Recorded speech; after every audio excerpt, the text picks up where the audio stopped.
Nossa história começa num reino magnífico, com um belo castelo branco no topo de um penhasco, parecendo o castelo de Hogwarts, onde lá dentro, a rainha está nomeando Joren Tamer como o novo senhor da fronteira, fazendo o pessoal ao redor começar a cochichar, enquanto Joren pensa se ela não errou o nome do cargo que ele está recebendo. Porém, a rainha se irrita com o barulho de cochicho, mandando todo mundo calar a boca. E em seguida se vira para o nosso garoto, perguntando se ele por acaso é surdo, questionando logo depois por que Joren ainda não aceitou seu comando, o que faz nosso herói começar a suar frio e ficar visivelmente nervoso com a pressão, enquanto uma janela de status aparece na sua frente, deixando sem saber o que fazer, restando a Joren apenas implorar para que ela retire a ordem. Mas o baixinho Joren cochicha se o que ele está vendo é uma janela de status, só que ela se irrita ainda mais perguntando como ele acabou de chamá-la, deixando nosso protagonista confuso com a reação dela, sem entender o que fez de errado. Logo a rainha grita que chamá-la de Alteza significa que ele não a reconhece como sua senhora, e rapidamente Joren se desculpa, dizendo que sua mente ficou confusa com a imensa graça dela. Por fim, um homem encapuzado aparece e mostra para o novo senhor da fronteira o feudo que ele irá governar, levando os nobres ao redor a fofocar sobre a tal cidade do apocalipse,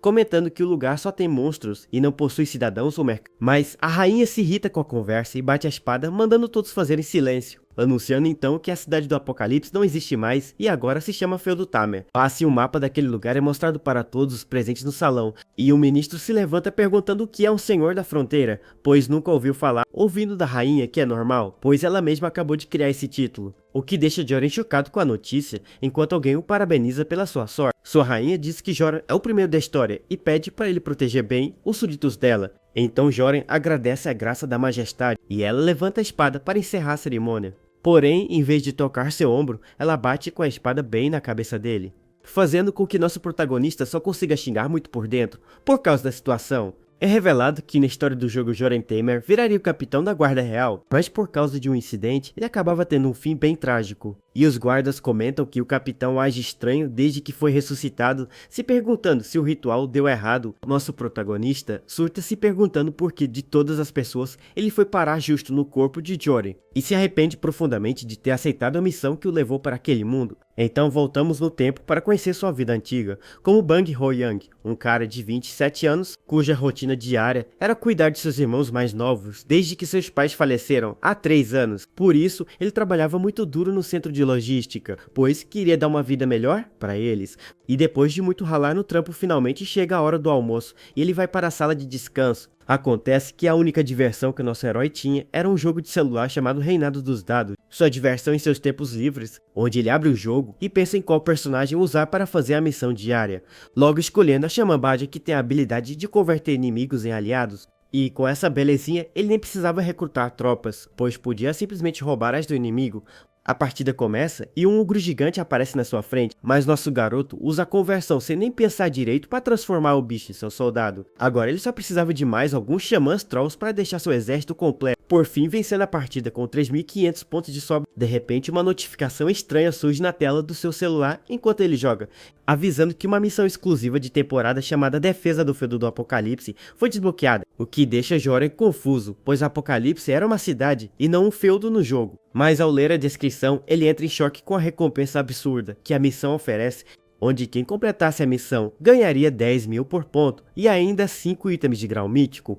E com os olhos brilhando, ele já começa a pensar no dinheirão que faria vendendo esses itens. Porém, um aviso diz que a missão é no modo hardcore e se perder não tem como tentar de novo. Ele fica pensativo, pois vender seus itens atuais não daria nem 5 milhões de won, mas com o dinheiro da missão, ele poderia dar uma vida boa aos seus irmãos, e por isso, decide participar. No momento em que aceita, ele sente algo estranho, e seu olho se arregala de pavor, pois uma voz misteriosa avisa que o modo Ultra Hardcore será aplicado, e a falha resulta em morte. E logo em seguida, um dragão gigante e assustador aparece rugindo na sua frente. O sistema diz que ele não pode desistir e nem sair por conta da dificuldade nível Ultra Hard. Envolvido por uma aura azul e assustado com o dragão, ele grita em desespero. E essa é a história de como ele acabou possuindo o corpo do personagem Joren Tamer. Ou na história do jogo, os humanos só podem ser ressuscitados uma vez por um sacerdote. Joren pergunta para a janela de status sobre o tempo no mundo real, e o sistema o avisa que o tempo no seu mundo parou de correr, o que deixa nosso herói muito aliviado, pois estava preocupado com seus irmãos mais novos. Após ser nomeado Conde da Fronteira, ele agora está em uma tenda da companhia,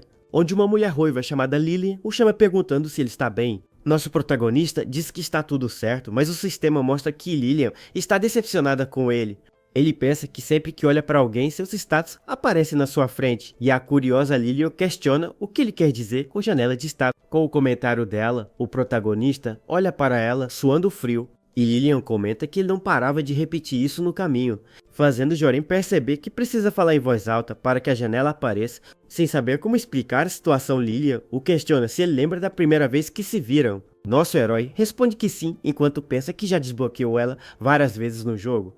Por fim, Lilian pergunta se ele lembra o que ele disse para ela naquele dia. Em um flashback, vemos Lilian chorando sozinha em uma floresta escura, e o Joren original se aproximando para confortá-la. Nosso protagonista então diz para eles irem juntos, fazendo Lilian olhar para o nosso herói com lágrimas nos olhos. De volta ao presente, o soldado avisa que as tropas estão esperando. Joren então toca no ombro de Lilian para chamar sua atenção, e com um sorriso repete a mesma frase, dizendo para irem juntos, o que deixa Lilian surpresa e muito feliz, pois ele se lembrou daquele momento. Logo depois, Joren e seus soldados se reúnem no campo, e ele pensa que a conversão média dos soldados está em 50, um número bem baixo. Além disso, Joren entende que ninguém o seguiria para a cidade do Apocalipse. Por isso ele pede ajuda ao Joren original, pois não se acha eloquente. Nosso protagonista sabe que esse é o momento que decidirá o futuro de todos. Um dos soldados pergunta o que vai acontecer com a companhia deles, mas Joren diz que a escolha de para onde ir é apenas deles, deixando todos surpresos. Joren conclui que muitos nobres zombaram dele por ter sido exilado. E com o punho erguido, ele questiona qual o sentido de ter riqueza e glória sozinho. Por isso grita que prefere compartilhar as dificuldades e alegrias com todos. O sistema avisa que os soldados foram comovidos e a conversão deles aumentou um pouco. Ele garante que eles poderão dizer com orgulho que valeu a pena viver. E o sistema informa que a conversão mínima dos soldados aumentou muito. Nosso protagonista promete que eles ganharão terras que nem o rei fundador conseguiu. Comovidos com o discurso, os soldados gritam que os seguirão até o fim do continente. Joren sorri satisfeito ao ouvir seus homens gritarem "Viva o Conde das Terras da Fronteira". Logo depois, o sistema o avisa que sua habilidade passiva aumentou de nível. Após resolver tudo com seus homens, Joren retorna para o castelo da rainha. Lá, a majestade pergunta qual o motivo para ele ter voltado para falar com ela. Nosso herói pede humildemente que ela lhe arranje alguns acompanhantes. A rainha o questiona, dizendo que já havia confiado a ele o destino de seus homens, e ele explica que os soldados escolheram segui-lo por vontade própria. Então ela pergunta por que ele precisa de mais atendentes, se ele poderia simplesmente contratar. E Joren diz que pretende levar alguns condenados em troca de lhes conceder o perdão. Logo depois ele chega na prisão e fala pro guarda que deseja libertar alguns prisioneiros. E nosso herói deixa claro que não quer visitar, mas sim soltar os criminosos. Um carcereiro sugere um prisioneiro, o chamando de barão, mas Joren o corrige. Então ele apresenta Jagil, um criminoso condenado a 15 anos por vários roubos. Joren reclama que o carcereiro está tentando empurrar criminosos problemáticos para cima dele, pensando que nenhum daqueles caras é útil para ele, de verdade. Porém, ao olhar para o lado, ele vê alguém que chama sua atenção. A sacerdotisa loira, que faz Joren se perguntar por que ela estaria presa. O guarda explica que ela é Lluvia e foi acusada de 2 assassinatos, mas na verdade só matou uma pessoa, revelando que a moça matou alguém, ressuscitou a pessoa e depois a matou de novo. O carcereiro responde que doppelgangers são monstros e não humanos. Por isso, Lluvia se defende dizendo que não matou uma pessoa, mas sim um monstro, e grita que a tal criatura vendia crianças para os magos das trevas. Ao ouvir isso, nosso protagonista pensa que eles realmente mereceram o que tiveram. Lluvia então pergunta se nosso herói sabe por que ela o matou 2 vezes, e Joren responde que foi porque ele só poderia ressuscitar uma única vez. A sacerdotisa sorri e confirma que ele está totalmente correto. Além disso, ela diz que se pudesse teria feito aquilo mais 100 vezes, sem nem pensar. Então ela se apresenta, e o sistema avisa que ela é uma personagem importante. Nosso herói analisa o status dela e pensa que mesmo perigosa, ela é bem forte. Lluvia questiona se há algo em seu rosto, e ele diz ter uma proposta, oferecendo a ela um cargo de sacerdotisa com privilégios especiais em seu feudo. A Lluvia pergunta sobre quais privilégios ele está falando, e nosso protagonista revela que é o direito de punir todos os culpados. Com um sorriso, Lluvia aceita a proposta e decide se juntar a ele imediatamente. Por fim, eles apertam as mãos e Joren dá as boas-vindas a ela no território Tamer. Depois de recrutar Lluvia, nosso herói continua andando pela prisão e pergunta por que o teto é tão baixo. E o guarda explica que a área é dos prisioneiros de outras raças como anões e mestiços. Então Joren vê um garoto com orelhas de elfo e pergunta qual foi o crime dele. O guarda responde que ele foi preso por roubo. Então Joren questiona o que ele roubou. E o próprio prisioneiro diz que tentou roubar o coração de uma mulher, mas como não deu certo, ele roubou a escritura da casa dela. Joren fica surpreso com essa lógica maluca e decide verificar o status do rapaz.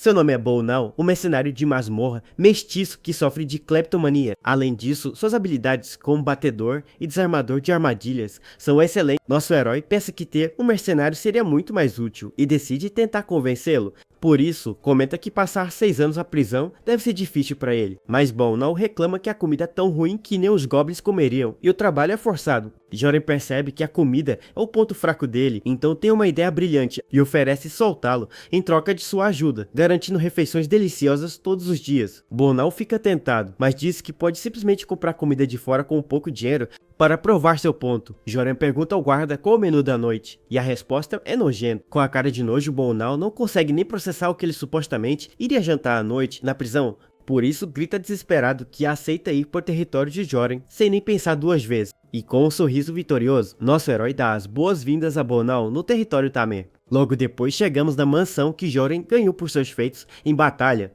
Acontece que ele só tinha um mordomo e uma empregada, e o mordomo já tinha fugido de medo. Então, nosso protagonista se lembra de quem é a única empregada que ficou para trás. Em um flashback de 4 anos atrás, o Joren original está em uma missão no deserto e pergunta ao soldado quem são as pessoas que eles acabaram de resgatar de bandidos. O guarda explica que a garota de cabelo rosa se recusa a ir embora, mesmo estando livre. Curioso, o Joren original se aproxima e pergunta se ela não tem para onde ir, por fim convidando-a para ir com ele e seus homens. O que deixa a garota surpresa com o convite inesperado. De volta ao presente, Joren percebe que a empregada é a garota que o Joren original salvou. E com os olhos brilhando, ele se pergunta se deveria vender a mansão para conseguir mais dinheiro. Mas a empregada ouve e acha que ele vai vendê-la, deixando o nosso herói sem graça. A empregada se chama Peach e o sistema revela que ela é totalmente obcecada por seu mestre. Com um sorriso, ela diz que o seguirá até o fim do continente e nosso herói agradece sem jeito. Mas com uma cara assustadora, Peach diz que se ele abandonar, ela o caçará até o fim do mundo. O sistema avisa que a chance de convencê-la a sair é de 0,001% e nosso protagonista fica desconfortável por uma garota tão nova, o chamar de mestre o tempo todo. Percebendo a cara dele, Peach se aproxima e pergunta se ele está se sentindo doente. Então, ela o puxa para seu colo, dizendo que ouviu que ele tem dores na cabeça normalmente. Joren se sente sufocado com a aproximação e pede para ela se afastar um pouco. Peach fica chocada com as palavras dele e não entende por que ele está sendo tão duro. Ele tenta explicar que só precisa de um pouco de espaço pessoal para respirar e pede para ela parar de chamá-lo de mestre, mas Peach começa a fazer um drama enorme. Vendo que não vai dar em nada, ele muda de tática e diz que entende o coração dela. Com isso, a empregada finalmente se acalma e concorda em seguir suas ordens. Nosso herói agradece a lealdade dela e diz que tem algo importante para avisar, por fim revelando que a jornada será longa e o destino deles é um verdadeiro ninho de monstros, avisando que o conforto que ela conhecia naquela casa não existirá mais. Além disso, ela terá que lidar com dificuldades que vão muito além de apenas cuidar dele, e garante que não vai forçá-la, podendo ela simplesmente ficar cuidando da casa, se preferir. E por fim, afirma que qualquer uma das escolhas dela já seria de grande ajuda para ele. De repente, uma notificação de conquista aparece e ele ganha 20 pontos de experiência. Joren fica completamente confuso, sem entender de onde veio aquela recompensa aleatória. Acontece que Peach entendeu tudo errado e agora está totalmente apaixonada, comentando que fará qualquer coisa por seu mestre. Com os olhos brilhando, ela diz que seguirá seu mestre e fará qualquer coisa por ele. Com isso, o sistema avisa que o nível de domesticação dela aumentou muito e Joren fala que vão negociar o salário dela, depois de caçar monstro. Mas ao começar a viagem, nosso herói tem um problema, pois seu cavalo não obedece de jeito nenhum. O sistema mostra que é um cavalo de guerra sem nome que não gosta de carregar outros, além de seu mestre. E o animal percebeu que algo mudou em seu mestre, então o sistema oferece uma domesticação instantânea. Nosso protagonista fica irritado, pois o sistema só quer que ele gaste seus pontos de experiência à toa. Lilian acha estranho, pois ele era um ótimo cavaleiro, então Joren pensa em dar um nome para o cavalo, decidindo chamar o cavalo de Mayong, por ser tão difícil de lidar. No mesmo instante, a janela de status aparece confirmando a domesticação de Mayong. O cavalo relincha de felicidade e nosso herói finalmente consegue montá-lo sem problema. Acontece que o animal ficou feliz por ter recebido um nome, e isso aumentou seu nível de domesticação. Com tudo resolvido, Joren sorri e diz para sua equipe que eles finalmente podem partir. Assim eles começam a jornada pela rodovia Fordwick, que conecta a capital com o resto do país. E aquele lugar era protegido por bênçãos de anjos, por isso os monstros não conseguiam se aproximar. Apesar disso, nosso herói reclama, pois aquela estrada parecia não ter fim. Durante a viagem, Lilian se aproxima e chama nosso herói para conversar, dizendo que tem algo muito importante para contar para ele. Joren percebe que era por isso que ela o olhava e se sente mal por ter desconfiado dela. dela à toa. Nosso protagonista questiona porque ela não estava descansando como ele ordenou, mas Lilian pede desculpas. Ele diz que não precisa se desculpar e pede para ela falar logo a informação. Com uma cara séria, Lilian revela que monstros estão surgindo na estrada que leva para Rainford. Nosso garoto fica chocado com a notícia, pois aquele lugar deveria ser seguro. Ela explica que não é um boato, pois viu tropas sendo enviadas para as planícies ocidentais. Joren fica frustrado, pois esperava ter uma viagem bem tranquila. Por isso, Lilian pergunta o que ele planeja fazer e diz que precisam decidir se continuam ou pegam um desvio. Nosso herói fica pensativo, pois essa é uma decisão que afetará a todos. Então o sistema aparece e dá duas opções entre seguir em frente com perigos e recompensas ou pegar um desvio seguro. E ele pensa se deve escolher a aventura arriscada ou ir pelo caminho seguro. Para surpresa de Lilian, nosso protagonista pergunta qual a opinião dela sobre o assunto, mas ela fica sem graça e diz que seguirá qualquer decisão que ele tomar, pois ele é o líder dele. Porém sugere que eles não contem sobre a aparição de monstros para o resto do grupo. Nosso protagonista questiona o motivo e ela explica que a moral da tropa vai cair e isso causará confusão. Mas Joren discorda, pois precisa contar a verdade para todos independente do caminho que escolherem. Lilian se desculpa e ele diz que as palavras dela têm mérito, pois ele também pensou em ficar quieto. Apesar disso, nosso garoto comenta que não pode fazer isso, pois é o seu dever como líder do grupo, explicando que o pânico seria muito pior se eles encontrassem os monstros sem nenhum aviso prévio, e conclui que a única maneira de ficarem tranquilos é não sendo pegos de surpresa pelo inimigo. Com a decisão tomada, nosso protagonista ergue o punho e grita para todos pararem a marcha imediatamente, em seguida anunciando que monstros estão aparecendo na estrada que leva para as planícies ocidentais. Os soldados reclamam da má sorte, mas um deles diz que isso pode ser um bom aquecimento para eles. Luvia sorri e diz que estava preocupada com a viagem ser entediante demais, enquanto Bauna reclama dizendo que preferia ter continuado na sua cela em vez de passar por isso. Outro começa a reclamar sobre quebra de contrato, mas Lilian grita mandando todos ficarem em silêncio, avisando que quem falar antes do líder será considerado insubordinado e punido. Por isso, por fim, Joren anuncia que decidiu usar a estrada, pois não há garantia de segurança no desvio. Então se vira para os carregadores e garante que, como empregador, ele protegerá todos eles. Além disso, explica que, mesmo no desvio, eles poderiam encontrar bestas selvagens ou até mesmo bandidos. Por isso, nosso herói diz que não se importa se eles quebrarem o contrato, mas seria mais seguro viajar com eles. Com isso, o sistema avisa que sua habilidade passiva subiu de nível e o descontentamento dos carregadores diminuiu. Um dos homens diz que entende, mas pede um aumento de salário por causa do perigo extra da missão. O sistema cria um novo ponto de escolha, onde pagar irrita os soldados e não pagar atrasa a viagem. Joren fica furioso com a situação, pois se escolher a primeira opção, os soldados ficarão insatisfeitos, percebendo que os soldados ficariam com raiva se os carregadores recebessem um pagamento extra. Nosso protagonista se lembra que passou pela mesma coisa ao tentar persuadir a empregada Pete, mas recorda que naquela vez ele conseguiu criar uma terceira opção diferente para a situação. Com um sorriso, nosso herói disse que tem uma proposta melhor para os carregadores, oferecendo dividir uma parte dos espólios dos monstros derrotados com todos eles. Em troca, eles teriam que cooperar com os soldados construindo barricadas e armadilhas. O carregador sorri e aceita a proposta, dizendo que eles vão trabalhar duro para ajudar. Por fim, Joren concorda, mas deixa claro que as recompensas irão primeiro para os soldados, que até aquele momento eles pertencem ao reino, e por isso não podia recompensá-los como queria. Mas as coisas mudaram. Ele então se declara o marquês nomeado pela rainha e diz que agora todos são seus vassalos. E com o punho erguido, promete que quem derrotar monstros também ganhará muita riqueza. O sistema avisa que ele encontrou uma solução fora das opções e o nível de todos aumentou muito. Com isso, todos começam a gritar e a aclamar o nome de Joren. Depois de um tempo, eles chegam na estação de retransmissão das planícies ocidentais. Lá Joren pergunta a um guarda se monstros apareceram, e ele confirma que trolls estão por perto, e ainda diz que recebeu um aviso oficial caso uma caravana de mercadores seja atacada. Por isso, nosso herói pede para ser informado sobre qualquer notícia urgente que surgir. Mais tarde, vemos nosso protagonista sentado na grama, descansando um pouco, até que Pete se aproxima dele e pergunta se seu mestre não está muito cansado. Ele diz que faz cócegas e manda ela descansar também, pois está sendo exagerada. Pete pensa que ele está diferente e reclama de andar tanto que queria um burro, mas nosso herói se recusa, dizendo que não pode dar tratamento especial só para ela. Ela o chama de mestre sem coração em seus pensamentos, mas diz que vai aguentar, pois um dia ela vai conseguir sentar ao lado dele na carruagem como sua parceira. Enquanto isso, os soldados conversam assustados sobre os monstros na estrada, e um deles se pergunta como isso é possível, já que a estrada era abençoada por anjo. Logo depois, Luvia se aproxima dos soldados e pede um pouco de fogo. Então estende o cachimbo e acende o cachimbo da paz dela.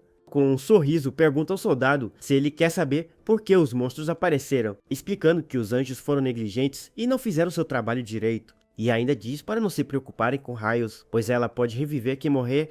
Um soldado questiona o que acontece se um padre for atingido, e a resposta dela é bem sinistra. Com essa resposta assustadora, os soldados ficam com muito medo dessa sacerdotisa maluca e desaparece. Lyuvia então se senta e fica pensando sobre a história dos raios e reclama que se os anjos fossem competentes, os raios cairiam nos monstros, e não nela.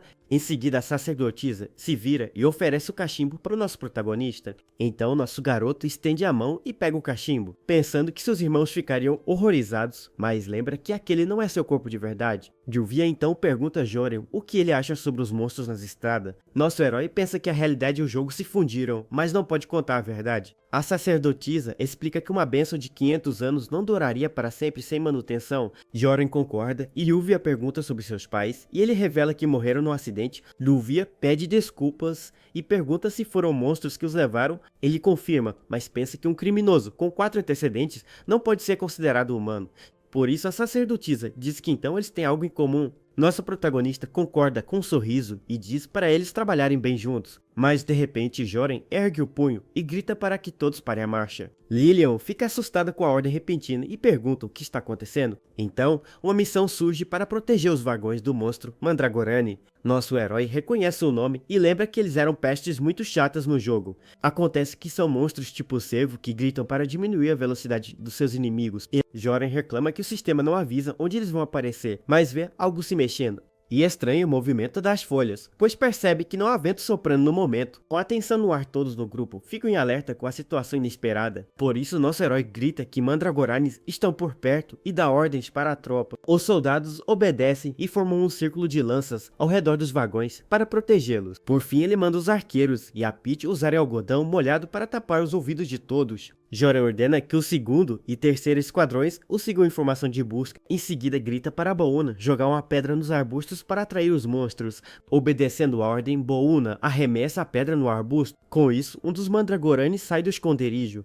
Nosso protagonista fica apavorado com o grito ensurdecedor da criatura. Logo o monstro corre na direção deles e Joren grita para a cavalaria atacar. Mas de repente, nosso herói para e começa a pensar em algo importante, lembrando que nunca usou uma espada na vida e fica completamente desesperado. Mesmo em pânico, pensa que a situação toda não tem preço. Lilian, ao seu lado, não entende nada e se pergunta como eles vão lidar com isso. Enquanto isso, os soldados no chão gritam de dor por causa do berro do monstro. Nosso herói então percebe que mesmo com o algodão, eles ainda sofrem com o barulho. E o sistema avisa que uma de suas características foi ativada anulando o grito para ele. Porém, ele lembra que essa habilidade não se aplica às montarias. Desesperado, Joren grita para Lyuvia proteger os cavalos rapidamente, mas era tarde demais, pois o monstro já estava fazendo efeito neles. Com isso, o cavalo de Lyuvia começa a empinar de puro pavor. E o cavalo do nosso protagonista também se desespera com o barulho. Logo em seguida, o animal começa a correr sem controle pela floresta. Joren é levado junto e não consegue fazer nada para parar o bicho. Young então começa a pular para tentar derrubar nosso herói de suas costas. Com um movimento brusco, Jonen acaba perdendo o equilíbrio e seu cavalo o joga para cima. Por fim, nosso protagonista é arremessado no ar, enquanto grita desesperado. Nosso herói no ar encara o Mandragorani, que o encara de volta com seus olhos vermelhos. Com a cara de pavor, ele solta um grito de puro desespero, mas no susto, ele cai em cima do monstro e o derrota,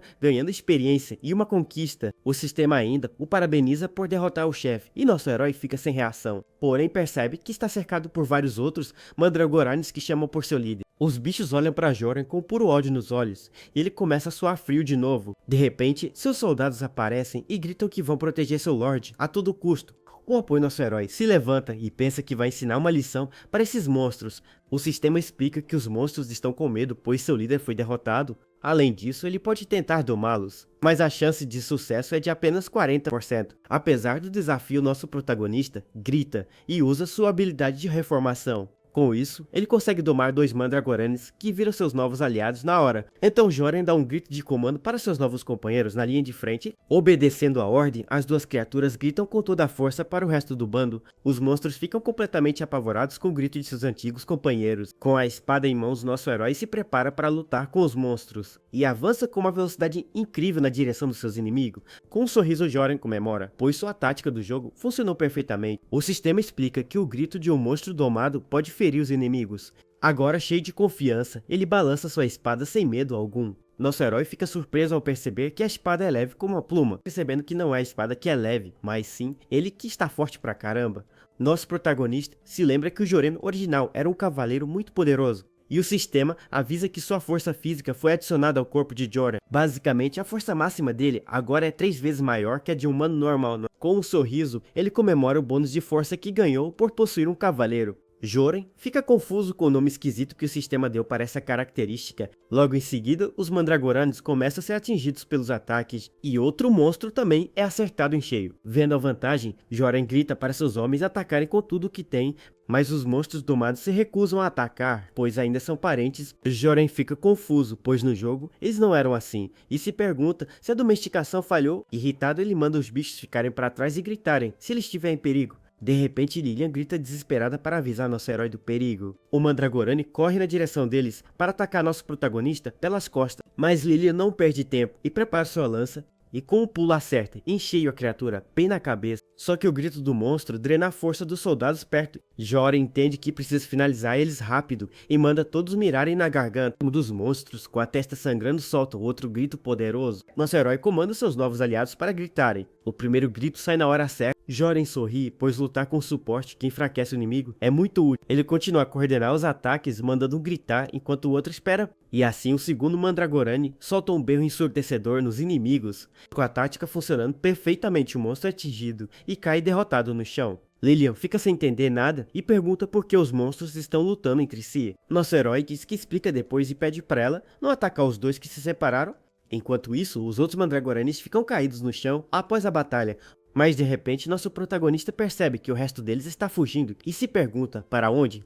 Acontece que eles estão correndo na direção da carroça de suprimento. Percebendo o perigo, Jorem grita para todos irem atrás deles e protegerem a carroça. Vendo que precisa agir rápido, Jorem grita para um dos monstros domados para montar nele. O bicho fica confuso com o pedido e nosso herói explica que precisa dele para a perseguição.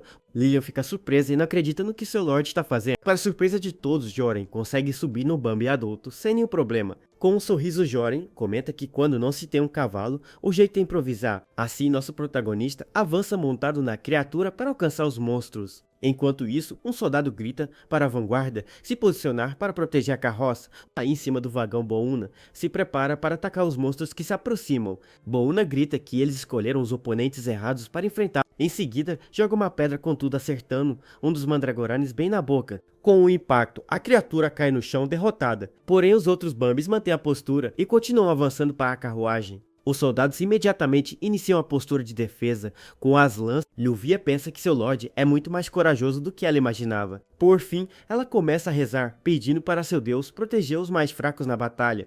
Os poderes da Luvia são unidos, fazendo o campo de batalha com os Bambis brilharem. E a luz sagrada faz as criaturas ficarem desconfortáveis. Acontece que Luvia está usando sua fé para pedir uma ajudinha divina. Com seus olhos brilhando, ela termina sua oração, liberando um poder imenso à oração. Logo em seguida, vários raios de luz caem do céu, como ataque aéreo. Os Mandragoranes são atingidos e ficam atordoados com o poder da sacerdotisa. Vendo a chance, Jorem grita para seus homens criarem uma barricada e cercarem os monstros. Rapidamente, eles empurram as carroças e formam um muro para encurralar os inimigos. Um dos Mandragoranes percebe que eles estão presos e entra em pânico com a situação. Acontece que as carroças foram modificadas com um segredo especial para a batalha. Agora Bambis, encurralados, encaram várias lanças apontadas na direção deles. Com um sorriso, Jorem dá as boas-vindas aos monstros em sua fazenda de servos e revela que aquilo não é uma carroça de guerra, mas sim uma carruagem de espada. Com tudo pronto, nosso protagonista grita animado para começar, mas seus monstros domados reclamam e Jorem briga com eles por parecerem cães famintos. Com a espada erguida, ele sorri e se despede dos monstros, dizendo adeus para eles, mas para ver um monstro com nível de conversão 12 e oferece poupá-lo. Nosso herói então segura a criatura e dá as boas-vindas a ela no seu território. Ele pensa que isso é como um jogo de gacha e que vai fazê-los trabalhar até o osso. Nosso herói grita para Lilian e seus homens não matarem os monstros, pois ele os transformará em aliados. Preocupada, Lilian se aproxima e pergunta se seu Lorde está se sentindo bem. Jorem garante que está ótimo, mas ela diz que está se referindo à cabeça dele.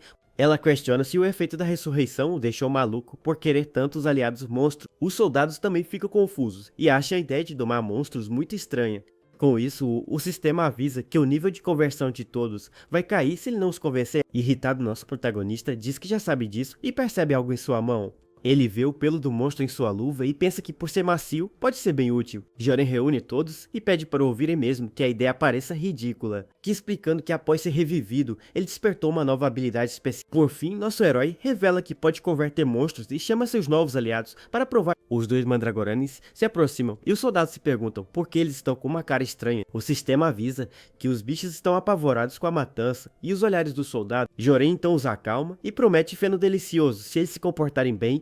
Para provar seu controle, ele manda um deitar e o outro se equilibrar numa pata só. Os soldados ficam chocados ao ver os monstros obedecendo e percebem que a habilidade do Lorde é real. Satisfeito com a demonstração, nosso herói elogia os monstros e manda eles descansarem. As criaturas vão para o fundo da tropa e os homens comentam que nunca viram nada igual. Lilian e os outros soldados agora parecem convencidos com a habilidade de Joren. Nosso protagonista explica que eles serão úteis para carregar peso e enfraquecer inimigos. Ele então segura um dos chifres do monstro e pergunta se alguém sabe para que serve. Joren revela que os chifres e folhas têm um poderoso efeito de cura. Para provar seu ponto, pede para Peach trazer um pouco de água quente e ela obedece. Em seguida, chama um soldado chamado Yak para se aproximar e o rapaz fica nervoso. Nosso herói descreve os problemas de saúde do soldado, que fica surpreso por ele saber disso. Joren sorri enquanto pensa que a janela de status mostrou o status deles, inclusive suas enfermidades, então oferece um chá feito com chifre. Nosso herói garante que se algo der errado, ele assume a culpa e o soldado fica mais tranquilo. Com isso, Yak decide confiar em seu Lorde e bebe o chá de uma vez só. De repente, o soldado sente uma energia incrível e fica surpreso com o efeito da bebida. Lilian então segura a mão de Yak para verificar sua pulsação de perto. O soldado confirma que ele se sente muito melhor e ela diz que a condição dele melhorou. Com um sorriso, ela elogia as mãos macias do rapaz, deixando-o sem graça. Joren interrompe e oferece dividir os chifres com outro soldado, explicando o valor deles. Ele pensa que, se eles puderem obter esse ingrediente, sempre será ótimo. Nosso herói então diz que eles terão que cortar os chifres dos monstros de tempos em tempos. Joren explica que domar monstros não é algo novo e já houve humanos com dragões, porém Lilian questiona se os monstros não podem se virar contra eles mais tarde. Nosso protagonista a tranquiliza, dizendo que pode ver o nível de reabilitação deles. Yuvia sorri e diz que parece divertido, pois sempre quis punir o monstro. Nosso herói pergunta se eles atacarão humanos e as criaturas negam desesperadamente. Ele oferece um contrato simples de trabalho por comida e um lar confortável. Com isso, ele ganha uma conquista e sua habilidade de reabilitação sobe de nível. Joren então pergunta se alguém ainda se opõe a levar as criaturas com eles. Por fim, a missão é concluída com sucesso, garantindo muitos pontos para nosso herói. Nosso herói pensa que reabilitar não dá pontos, mas ele não se importa com isso. Por isso, parabeniza a todos e anuncia uma grande festa para comemorar, mas de repente alguém questiona se a carne que eles vão comer é a dos monstros. Lilian explica que precisam se livrar dos corpos para não atrair outras criaturas, e revela que eles estão assando a carne para o jantar. Nosso herói garante que não os faria comer algo que ele mesmo não comeria. Enquanto isso, o cozinheiro Jeb reclama por ter que cozinhar carne de monstro. O sistema mostra que a comida dele é nutritiva, mas a aparência é bem feia. Luvia então reza para purificar a carne dos monstros antes da refeição. Com a reza dela, alguns parasitas nojentos começam a sair da carne.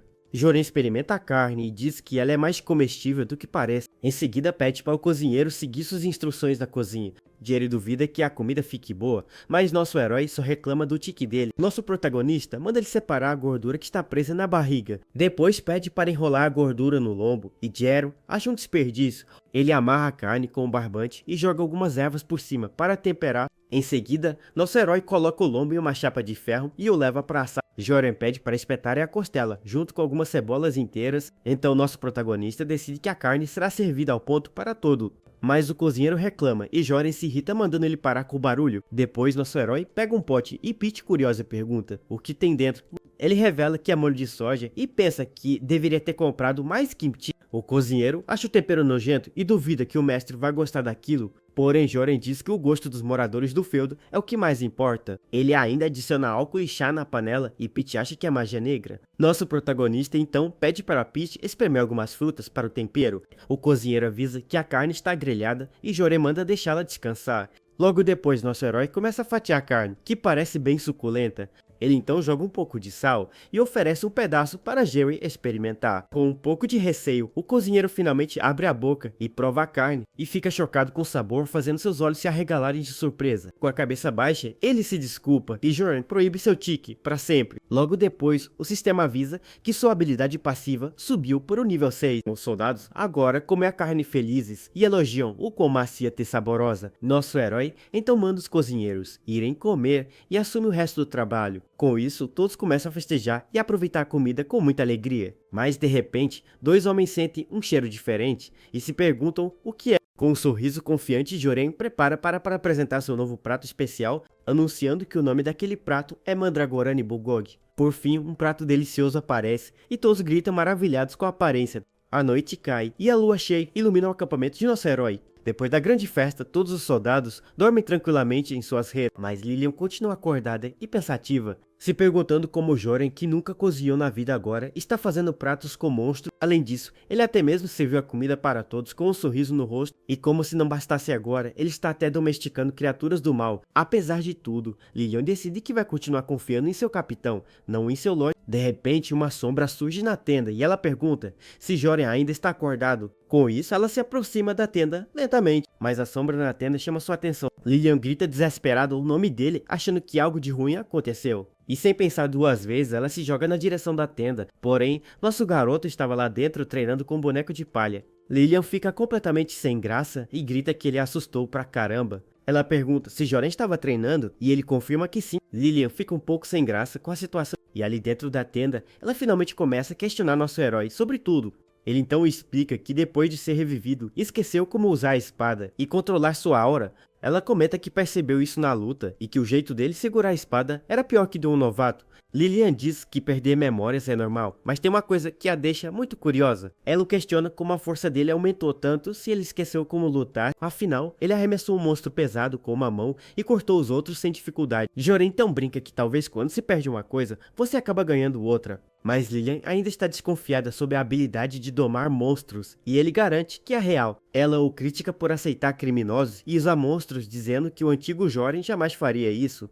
Nosso protagonista pergunta se é porque isso vai contra a honra de um cavaleiro, e com uma cara séria, Joren responde sua própria pergunta, que a honra não alimenta nem protege o povo deles. Lilian tenta argumentar, mas nosso herói a interrompe. Ele deixa sua espada de lado por enquanto. Por fim, Joren diz que entende a confusão dela, pois ele também está perdido com tudo isso. Com um sorriso, ele pede para Lilian tempo para se acostumar e promete que vai se esforçar para ser o homem que ela conhecia e confiava. Nosso protagonista ainda pede para ela não contar a ninguém sobre sua perda de memória. Lilian se desculpa por ter desconfiado dele e diz que só causou problemas, mas decide que vai ajudá-lo a recuperar suas habilidades e pede para ele pegar a espada de madeira. Nosso herói fica confuso e Lilian revela que será sua nova instrutora de espada. Logo depois, os dois já estão no campo de treinamento para treinarem. Joren se lembra que na história original foi ele quem ensinou Lilian a lutar com a espada de madeira em mãos. Ela diz que vai devolver todas as lições que lhe ensinou e desfere um golpe contra Joren, mas a aula acaba com o nosso protagonista levando uma bela pancada na cabeça. Mais tarde, Pete cuida do galo dele e diz que não perdoará Lilian por machucá-lo. Joren manda ela ir descansar, mas a empregada pergunta se não pode ficar ao seu lado. Ele brinca se ela quer misturar o resto do tempero do Bulgogi e Pete o chama de malvado. Sozinho, nosso herói se espreguiça e reclama que seu corpo todo está doendo muito, mas ele fica satisfeito, pois conseguiu treinar e até entendeu o básico do controle de aura. Nosso herói pensa que sua força é ótima, mas sua técnica é um lixo. Por isso ele acha que sua espada só serve para defesa e não como arma principal. Ele descarta arcos e armas de fogo e decide que precisa de poder de fogo de verdade. Então tem a ideia de criar um canhão de mão que possa carregar com sua força. Com um sorriso nosso herói acha a ideia perfeita, pois não precisaria lutar de perto. De repente, o sistema desbloqueia uma habilidade passiva chamada Nação dos Artilheiros. Joren fica feliz pois serviu na artilharia, mas se preocupa com os materiais para construir a arma. O sistema o avisa que seu feudo é rico em minerais, incluindo pedras de mana. Joren lembra que tem uma dessas pedras, mas ainda precisa de tecnologia. Então, o sistema sugere que ele recrute engenheiros, anões ou magos para ajudá-lo. Ele se recorda de ter visto anões na prisão e pensa que um mago seria muito útil. O sistema avisa que em breve ele terá que escolher entre um ou outro. Antes que pudesse reclamar, um soldado entra correndo com um relatório de emergência. O guarda avisa que Troz e Gremlins apareceram perto de duas aldeias vizinhas, por fim dizendo que precisam de ajuda imediata, o que deixa nosso herói preocupado com as notícias. Chegando na vila, nosso herói se depara com um troll gigante. A criatura avança e tenta esmagar nosso protagonista. Ele sabe que um golpe direto quebraria seu crânio e lembra das aulas de Lilian sobre como se mover. Usando o que aprendeu ele, consegue se esquivar do ataque e parte para cima do monstro. Contudo, nosso protagonista acerta um corte no ombro do bicho, mas sente que se apressou demais no golpe. Jory pensa que o bicho é mais duro que os Mandragoranes e que qualquer vacilo faz sua aura sumir. A sua espada brilha com a aura azul que ele está aprendendo a controlar. O troll se irrita e pega o machado para continuar a luta com ainda mais raiva. Nosso herói fica chocado ao ver que o corte que ele fez já está se curando super rápido. Por isso, ele decide usar a vantagem do tamanho de sua espada para dar golpes rápidos e pequenos. Com a nova tática em mente, nosso garoto começa a se mover bem rápido. Então ele libera um golpe veloz e poderoso com sua espada. O monstro recebe o corte, mas Jory percebe que ele quer trocar golpes, pois se cura rápido. Nosso herói agora entende a tática do inimigo e pensa no que fazer. Então, se esse é o caso, nosso protagonista decide mudar o jogo e ataca o bicho pelas costas. Com o chute, herói aproveita a brecha e ataca o troll. Em seguida, prepara outro golpe mirando o pescoço do troll. Então seu ataque é bem efetivo, derrotando o Goblin. O monstro gigante está no chão e a batalha finalmente termina. Nosso herói vê o soldado Yak caído e corre preocupado para ajudá-lo. Yak está bem machucado, mas diz para nosso herói que ele vai ficar bem. Nosso protagonista percebe que o machado de pedra do troll o atingiu antes. Jory então pensa em usar o sangue do troll para curá-lo com uma poção. Porém, o sistema avisa que o sangue precisa ser purificado antes de ser usado.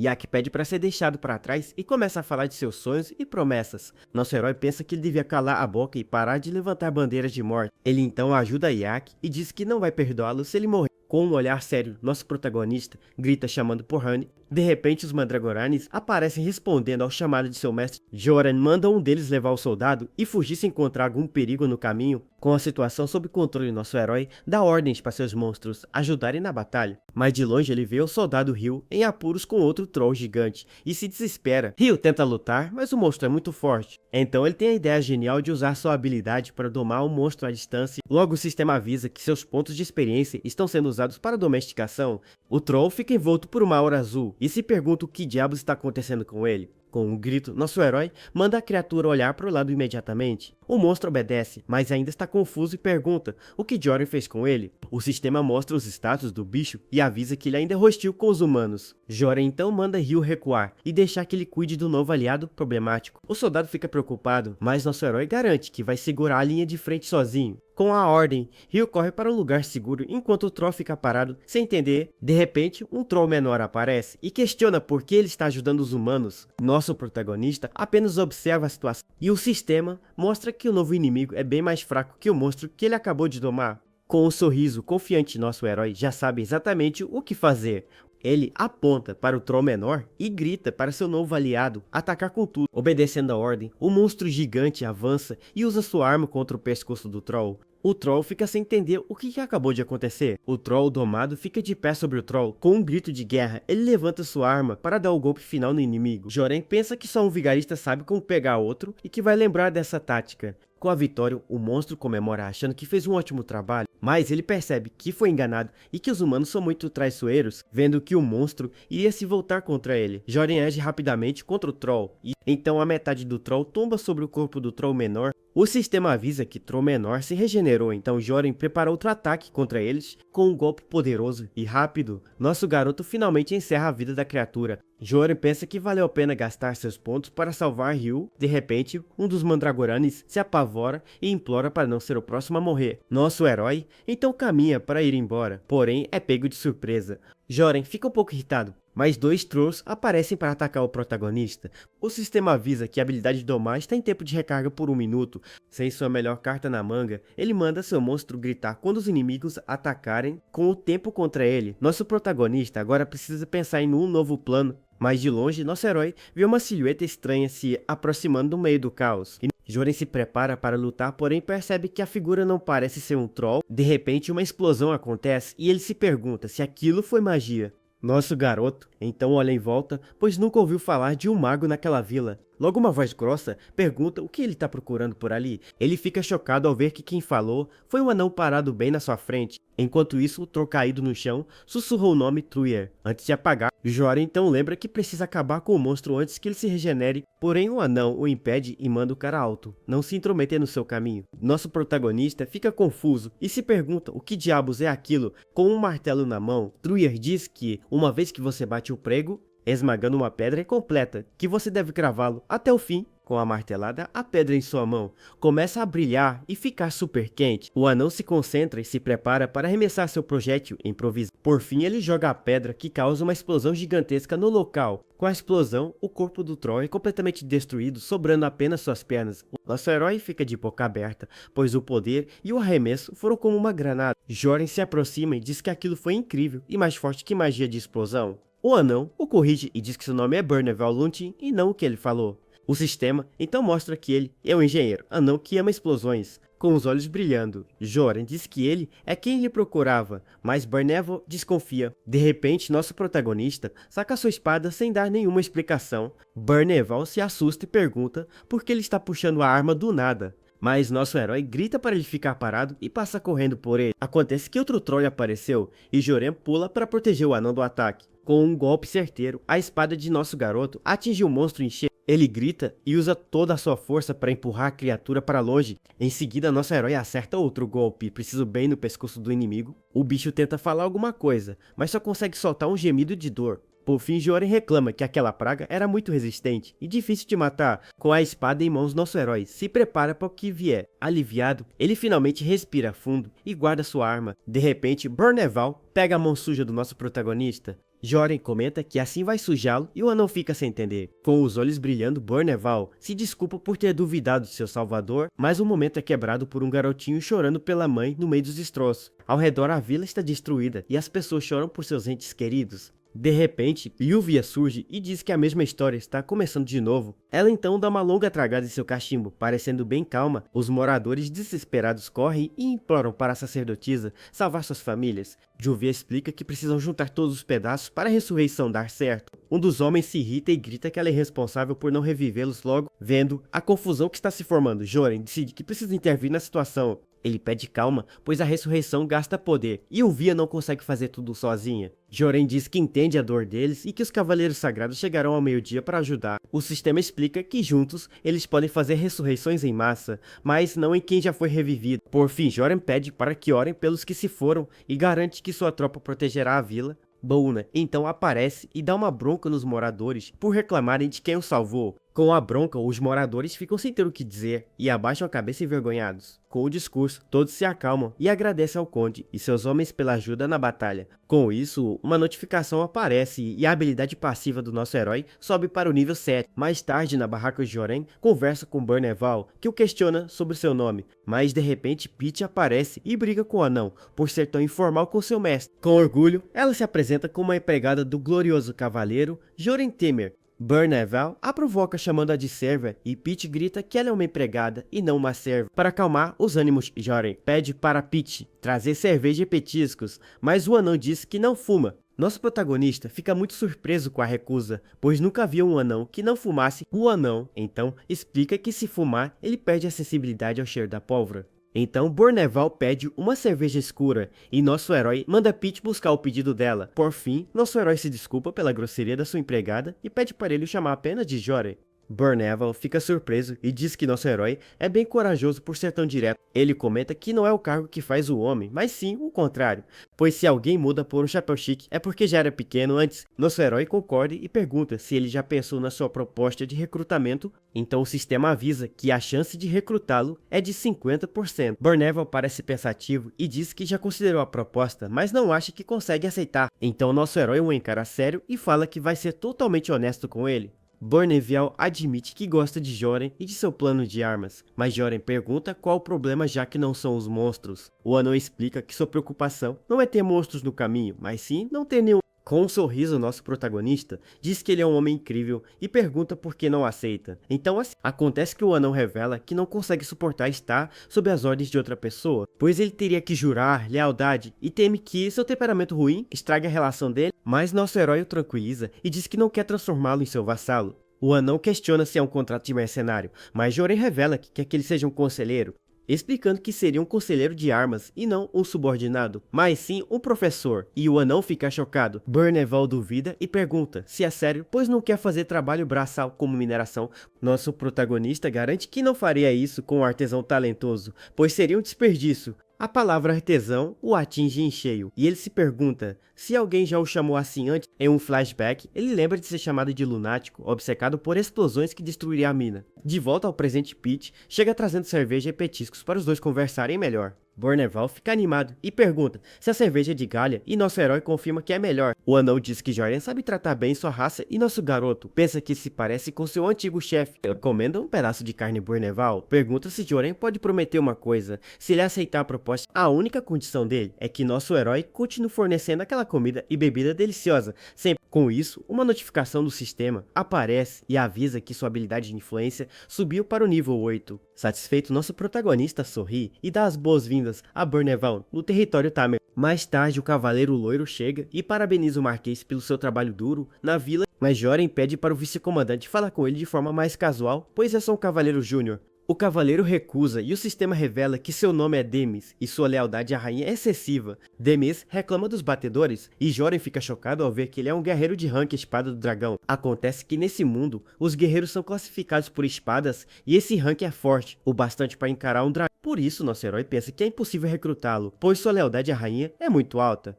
Joren concorda com a reclamação dele, mas diz que também está decepcionado com o cavaleiro, deixando-o confuso. Demis o questiona e diz que um cavaleiro como ele não deveria estar perdendo tempo na fronteira, mas nosso protagonista diz que tem seus próprios motivos e deixa o resto do trabalho para os cavaleiros sagrados. Porém, Demis o impede e diz que também veio como um mensageiro, deixando nosso herói nervoso. Ele revela que a rainha enviou uma recompensa e uma proclamação para o Marquês. Nosso protagonista pergunta surpreso sobre a recompensa e Demis diz que ela está satisfeita com seus feitos. Então Joren se ajoelha para receber as palavras da majestade. A rainha o parabeniza e lhe concede 2.000 moedas de ouro para distribuir entre os soldados. Demis entrega o saco de ouro e pergunta se ele está desapontado com o valor, mas nosso herói nega. Nosso protagonista pensa que a rainha quer que ele fique na fronteira e se irrita com Demis. Mais tarde, na vila de Bojedo, os moradores, comovidos com a ajuda de Joren, queriam segui-lo, mas nosso herói recusa o pedido de algumas crianças, dizendo que elas são muito novas para isso. Ele também recusa os adultos, pois os status deles são muito ruins para a batalha.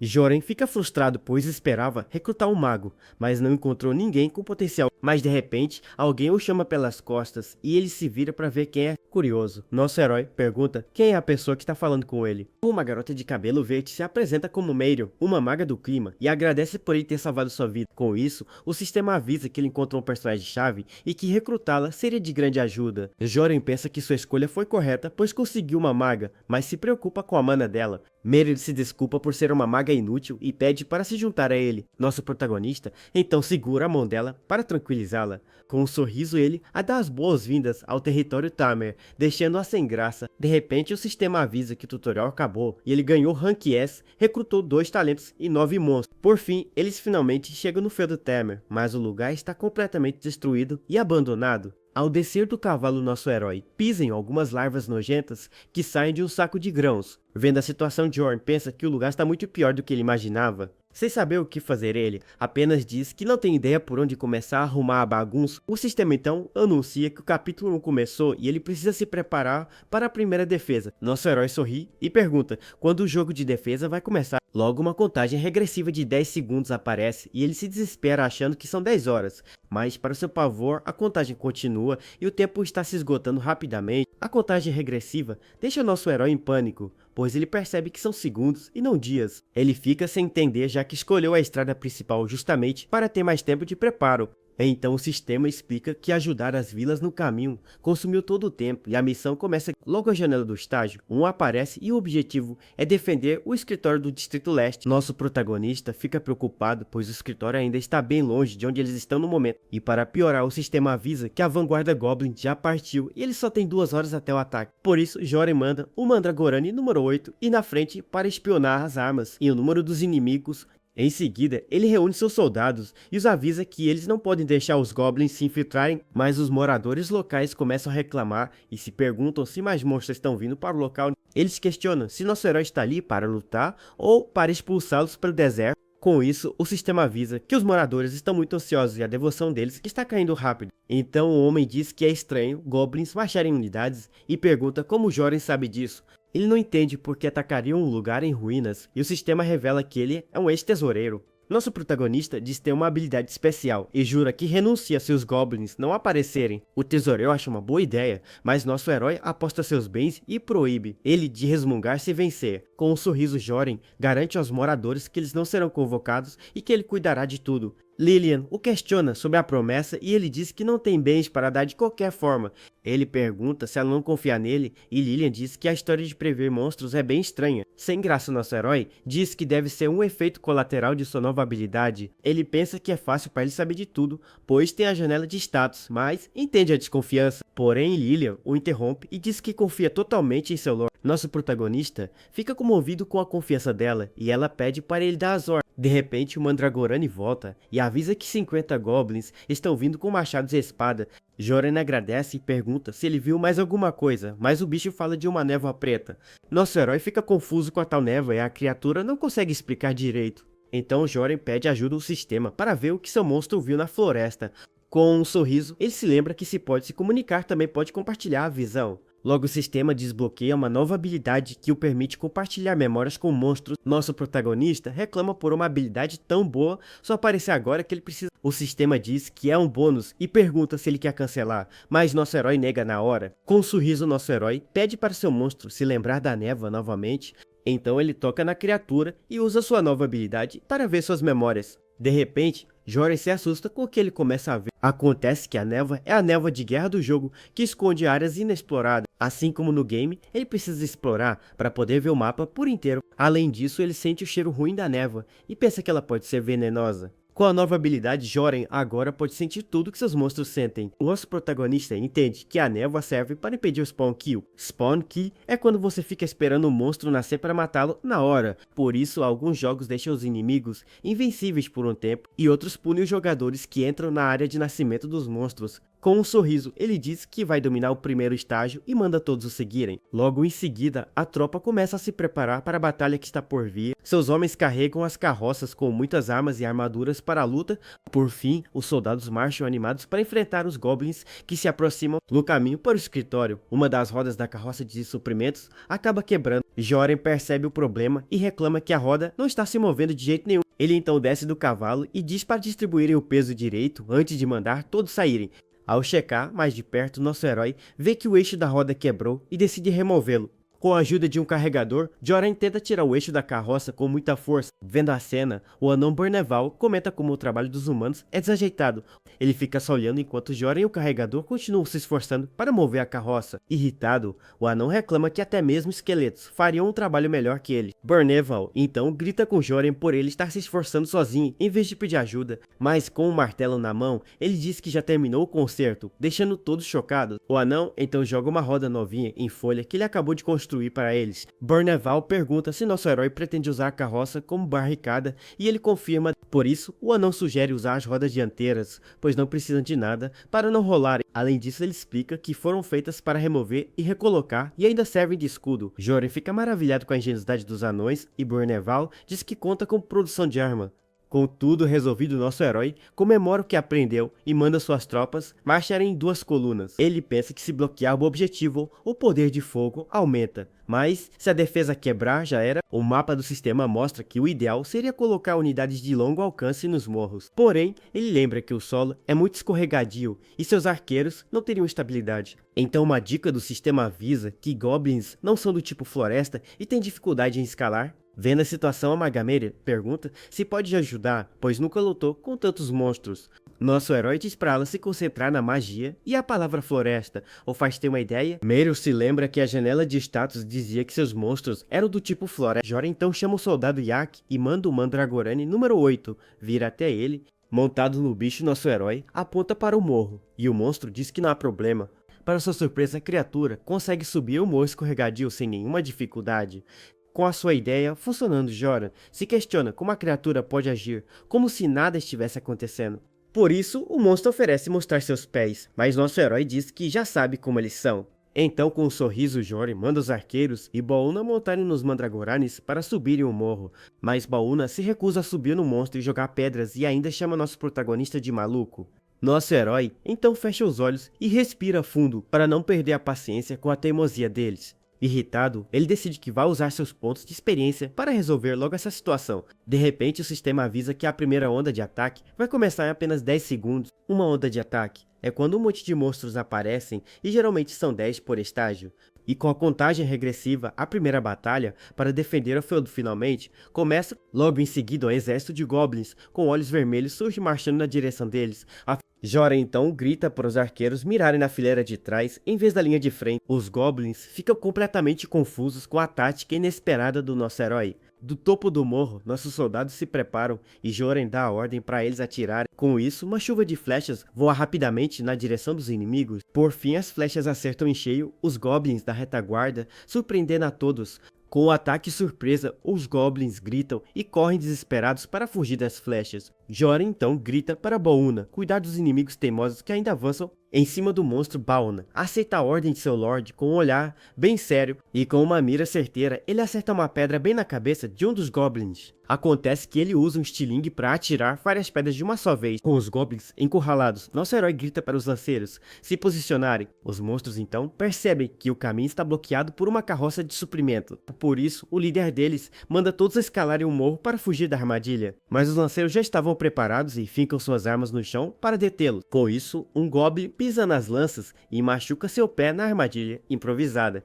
Vendo a tática funcionar, nosso herói manda os arqueiros cessarem o fogo por um momento. Joren então diz para Baúna continuar jogando, pois ainda há muitas pedras. Em seguida, ele manda o Mandragorane descer para buscar mais um saco de pedras. Para passar pela armadilha, um goblin manda seus companheiros pisarem nos corpos dos caídos. Com a nova tática dos inimigos, nosso herói manda o monstro número 8 recuar e descer. Lilian comenta que mesmo esquecendo as artes marciais montadas, ele luta bem naquele bicho. Com a espada em mãos, nosso herói se prepara para lutar contra os goblins. Ela então diz que a habilidade dele com a aura melhorou e ele agradece a boa professora. Em seguida, nosso protagonista manda o monstro número 8 ir para o lado oposto. Com um olhar sério, nosso herói se prepara para atacar os goblins de surpresa. Os goblins se assustam com o humano maluco montado no Mandragorane e decidem recuar. Com a ordem, um dos goblins se vira e começa a correr com medo da situação. O líder deles fica surpreso com a aparição inesperada do nosso protagonista. De repente, um brilho dourado corta o ar em alta velocidade e no chão vemos os corpos de vários goblins derrotados no campo de batalha. Nosso herói fica confuso e se pergunta o que diabos acabou de acontecer. E o sistema avisa que o comandante venenoso Goblin apareceu para a luta. Joren se assusta pois ele era o chefe do meio do estágio e não devia estar ali. O sistema mostra o status do bicho que é bem forte e não gosta de recuar. Nosso herói questiona o sistema e descobre que a dificuldade diminuiu por causa do desempenho dele. O sistema explica que seu bom comando e uso de obstáculos foram decisivos para o seu sucesso. Irritado, Joren reclama que não pode lutar de leve para não arriscar a vida de seus homens. O sistema então avisa que a dificuldade e as recompensas aumentam juntas, e Joren reclama por não saber antes, mas a janela de status revela que ele só lembraria de 10% se soubesse de tudo de uma vez. Nosso herói acha isso estranhamente reconfortante e o sistema promete continuar ajudando na hora certa. Diante dos goblins, nosso protagonista se pergunta se ainda vale a pena arriscar para ganhar mais. Porém, ao ver o monstro atacando outro goblin, ele decide que não precisa correr esse risco. Por isso, nosso garoto aponta para o bicho grandão e manda seus arqueiros focarem o fogo nele. Imediatamente, uma chuva de flechas voa na direção do comandante Goblin para derrubá-lo. Mas o monstro usa seu braço e a armadura para se defender de todas as flechas com facilidade. Joren fica chocado com a defesa e chama Baúna, que confirma que vai mirar no tal Goblin Urso. Com o ataque falhando, o comandante pega uma lança enorme que estava no chão. Então ele quebra a ponta da lança em uma rocha. Nosso herói olha para cima, se perguntando por que o bicho está jogando a arma daquele jeito. Ao seu lado, Baúna parece bem determinado e se prepara para agir contra o inimigo. Mas Baúna erra o alvo e pede desculpas para nosso herói pela sua falha. Joren diz que está tudo bem e manda ele continuar jogando para pelo menos atrasar o bicho, vendo que precisa de mais poder de fogo. Ele manda o monstro 16 ir buscar Meryl. A criatura obedece e corre para chamar a maga, que está um pouco distante, com os olhos arregalados. Meryl fica surpresa ao ser chamada para a batalha, mas logo entende a gravidade da situação.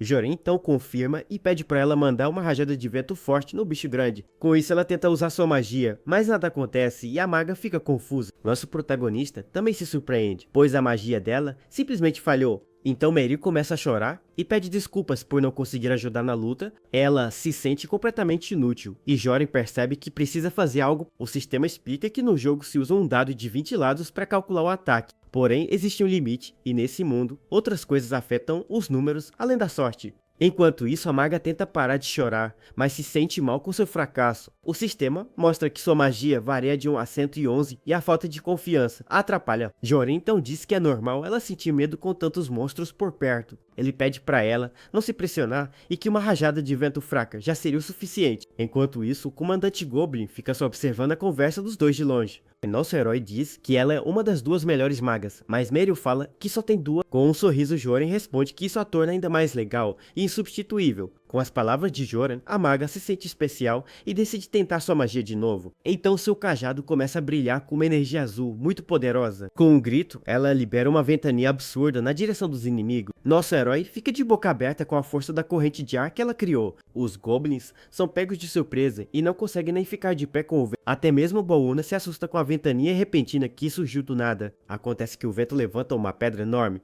que voa na direção dos monstros. E com isso, a pedra acerta em cheio a cabeça do comandante dos goblins. O impacto é tão forte que o pedregulho racha no meio e cai no chão. Atordoado, o bicho solta sua lança e fica sem reação com a pancada. Além disso, outras pedras menores começam a atingir os outros goblins também. Com a chuva de pedras, vários inimigos são derrubados e ficam caídos no chão. Vendo a chance perfeita, nosso herói grita para Bouna jogar os sacos que ele carregava. Obedecendo a ordem, o rapaz arremessa vários sacos na direção da ventania. Os sacos então se abrem e soltam um pó que cega e sufoca os goblins restante. Com a ventania, o líder dos goblins grita para suas tropas se agruparem e manterem a cabeça baixa do topo do morro. Os inimigos obedecem e se juntam formando um alvo perfeito para um ataque em área. Meryl então se desculpa por estar cansada, mas Joren diz que a ajuda dela foi mais que o suficiente. Nosso herói então desce o morro e comenta que o ângulo para o ataque agora está perfeito. Com um sorriso, ele se aproxima do anão e pergunta se ele já estava esperando por ele. Bernelval reclama um pouco por ter sido chamado para fazer aquele trabalho chato.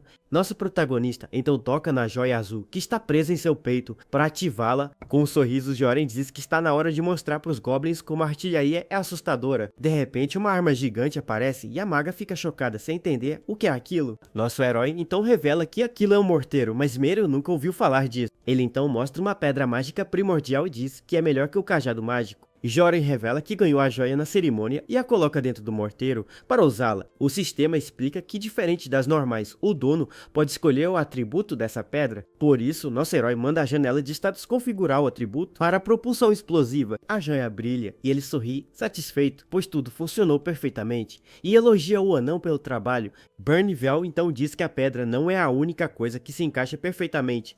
Com isso, nosso herói pega uma das bolas para colocar dentro do morteiro e fica surpreso, pois o anão realmente conseguiu fazer uma esfera perfeita. Animado, Thorin diz que é hora de mandar o presente e uma habilidade passiva é ativada. O sistema então pergunta se nosso herói quer dar um nome para a arma e ele a chama de morteiro. Por enquanto, com tudo pronto, Joren coloca a primeira munição dentro de sua nova arma. A janela de status avisa que a pedra mágica está carregada e a palavra de ativação é fogo. Nosso protagonista então pede para o sistema configurar a potência de 1 a 100. Com isso, uma tela de mira aparece mostrando a trajetória para cada nível de potência. Joren então se prepara para atirar e decide usar a potência no nível 15. A joia primordial que ele usa como bateria brilha intensamente e no instante seguinte, o morteiro dispara com um som ensurdecedor. Seus soldados ficam assustados com o barulho e se perguntam o que foi aquilo. A bala de canhão voa rapidamente na direção do grupo de goblins. O ataque acerta em cheio e manda vários inimigos pelos ares, mas nosso herói percebe que o comandante dos goblins conseguiu desviar do ataque. Impressionado, o anão diz que a arma é incrível e que ele atira pedras como se fossem bolinhas de gude. Joren o questiona se ele não confiava nele e o anão diz que a confiança de um anão é para sempre. Com o teste terminado, nosso herói diz que é hora de lutar a sério e pede as bombas para Bernelval. Com um sorriso nosso, o herói manda o anão se preparar para carregar a arma novamente, mas Bernelval pega um martelo e Joren o impede, dizendo que não precisa mais martelar a munição. Em seguida, o morteiro dispara com uma luz roxa e nosso protagonista grita para atirar com potência 20.